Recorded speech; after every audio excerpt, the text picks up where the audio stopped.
Hello, kids! অনেক অনেক দিন আগের কথা। চাঁদহীন এক রাত, কালো মেঘে ঢেকে আছে আকাশ।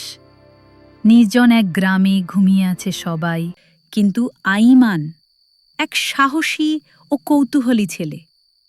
আজকে রাতটা সে ভুলে যেতে পারবে না কখনো। গ্রামে মসজিদে সে নিয়মিত নামাজ পড়ে, কিন্তু মাঝে মাঝে অলসতায় ফাঁকি দেয়। আজকে রাতেও সে এশা নামাজ না পড়েই ঘুমিয়ে পড়েছে। গভীর রাতে হঠাৎ ঘুম ভেঙে যায় তার। চারপাশ নিস্তব্ধ, কেবল দূর থেকে ভেসে আসছে এক মধুর আজানের সুর। এত রাতে কে আজান দিচ্ছে? এটা তো পাশের মসজিদ থেকে নয়। সে জানালা খুলে তাকায়। চারদিকে অন্ধকার, আকাশ কালো, গ্রামের কোথাও আলো নেই, গ্রাম নিস্তব্ধ। কিন্তু আজানের সুর আসছে জঙ্গলের দিক থেকে, যেখানে কোনো মসজিদ নেই। আইমান দ্বিধায় পড়ে যায়। তার হৃদয় কাঁপছে, কিন্তু কৌতূহল তাকে থামাতে পারে না।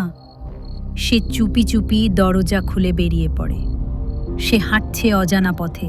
হঠাৎ ঘন ঝোপের ভেতর থেকে এক আলোক রেখা তার সামনে দেখা দেয়। আলোটা যেন তাকে পথ দেখাচ্ছে।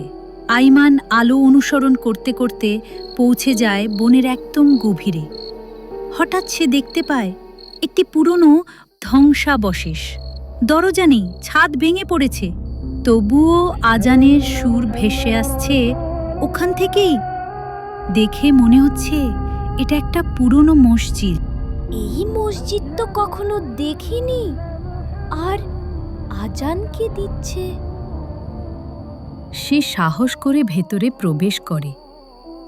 হঠাৎ বাতাসে ভেসে ওঠে আলোকিত আরবি হরফ, আকিমুসসালাহ, নামাজ কায়েম করো। হরফগুলো ধীরে ধীরে মেহরাবের দিকে গিয়ে মিলিয়ে যায়। আইমান সামনে এগিয়ে যায়। ঠিক তখনই এক ছায়ামূর্তি দাঁড়ায় তার সামনে। ছায়ামূর্তি তাকিয়ে আছে, নামাজের জন্য তাকবীর বলছে। মুখে কোনো শব্দ নেই। আইমান কাঁপতে থাকে, তার গলা শুকিয়ে গেছে, কিন্তু মনে মনে বলছে, এটা কি স্বপ্ন না আল্লাহর কোনো বার্তা? তার হৃদয় বুঝতে পারে এই ডাক সাধারণ কিছু নয়, এটা আল্লাহর ডাক। সে নিজের ভয়কে জয় করে তাকবীর বলে দাঁড়ায়, নামাজ শুরু করে। নামাজ শেষ হতেই সব আলো মিলিয়ে যায়। ছায়ামূর্তিও আর নেই, আজানের সুর থেমে গেছে। চারপাশে আবার রাতের নীরবতা। আইমান দৌড়ে বাড়ি ফিরে আসে। পরদিন ভোরে সে পুরো ঘটনা বলে গ্রামের মানুষদের। প্রথমে কেউ বিশ্বাস না করলেও সবাই মিলে যায় জঙ্গলের সেই জায়গায়। তারা দেখে সত্যি সেখানে একটি পরিত্যক্ত মসজিদ আছে। এটা তো আমাদের পূর্বপুরুষদের মসজিদ। আমরা ভুলে গিয়েছিলাম সেই মসজিদের কথা। সেই দিন থেকেই আইমান আর গ্রামবাসীরা মসজিদটি নতুন করে নির্মাণ কাজ শুরু করে। 5 ওয়াক্ত নামাজ শুরু হয় আবার। আইমান বুঝে যায় নামাজ শুধু একটা ফরজই নয়, বরং মহান আল্লাহর কাছাকাছি হওয়ার মাধ্যম।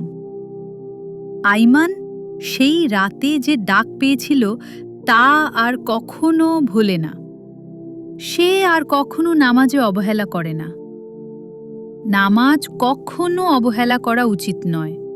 রাসূলুল্লাহ সাল্লাল্লাহু আলাইহি ওয়াসাল্লাম বলেছেন, কিয়ামতের দিনে বান্দার আমলের মধ্যে প্রথম যে বিষয়ে হিসাব নেওয়া হবে তা হল নামাজ।